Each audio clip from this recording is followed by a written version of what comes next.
Hello everyone and welcome back to my channel. Today, we are going to make something seriously elegant. You know how much I love experimenting with wire and rhinestones, right? We are making a statement necklace with handmade rhinestone leaves. It looks expensive, but trust me, once you see the process, you'll realize it's all about patience and technique. And stick around until the end, because I'm making a matching pair of earrings too. Let's dive in. Making the wire leaves. First things first, we need to create our custom leaves. This is the main highlight of the necklace.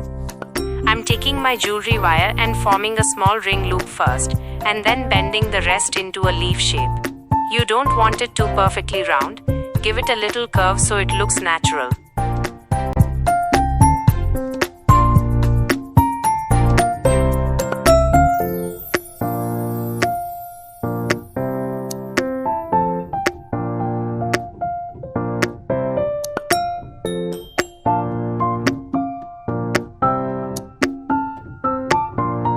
I'm using a strong glue here. Now for the sparkle. I'm taking this rhinestone chain and applying it directly onto the wire frame. A pro tip, don't rush this part. Hold it for a few seconds until the glue sets slightly so the chain doesn't slide off the wire. We need to make 10 of these leaves for the necklace, plus 2 more for the earrings later. So get comfortable.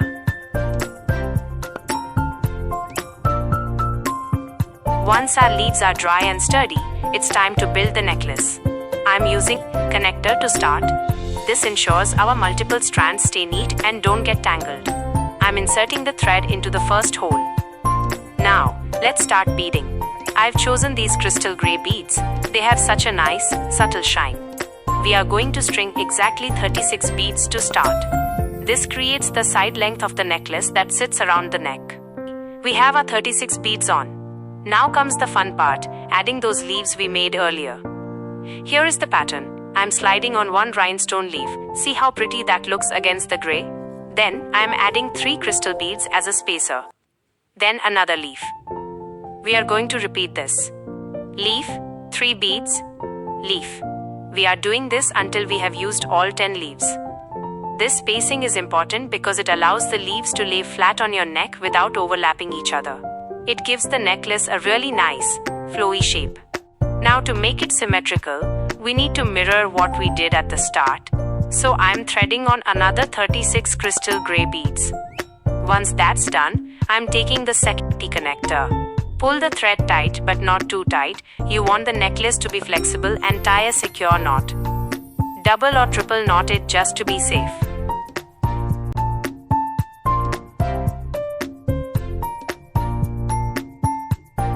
Now we could stop here, but why not add a little more drama?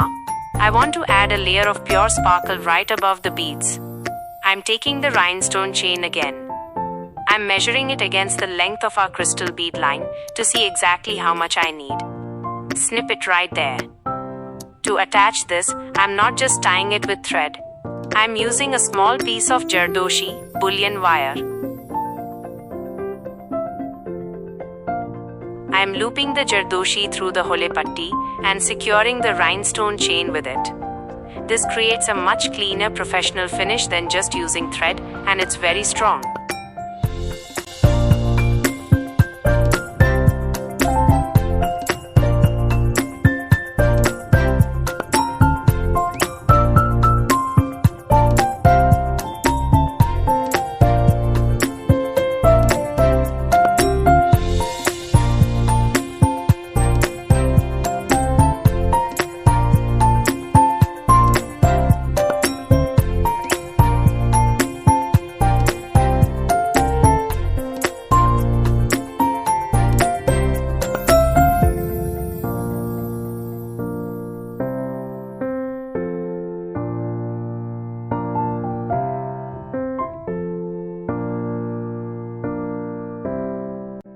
We are almost done with the neck piece. We just need to add the closure.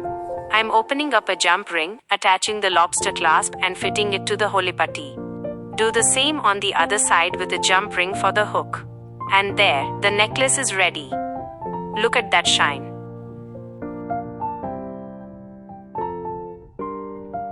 We can't wear this without matching earrings, right? I saved 2 of those wire leaves we made at the beginning. The process is super simple. I'm just attaching a small ear hook to the loop we made on the wire leaf. It's lightweight, it matches perfectly, and it completes the set.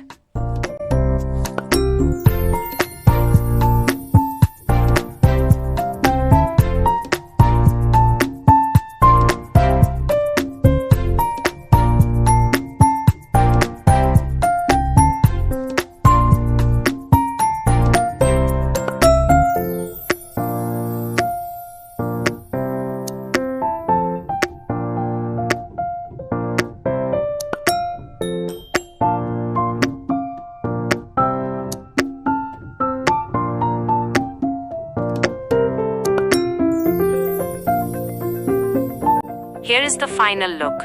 I absolutely love how the grey crystals look with the silver rhinestones. It's perfect for a wedding or a party.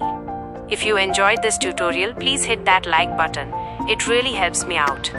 And let me know in the comments, would you try this in a different color, maybe red or green? I'd love to hear your ideas. Don't forget to subscribe for more jewelry making videos. Thanks for watching, and see you in the next one.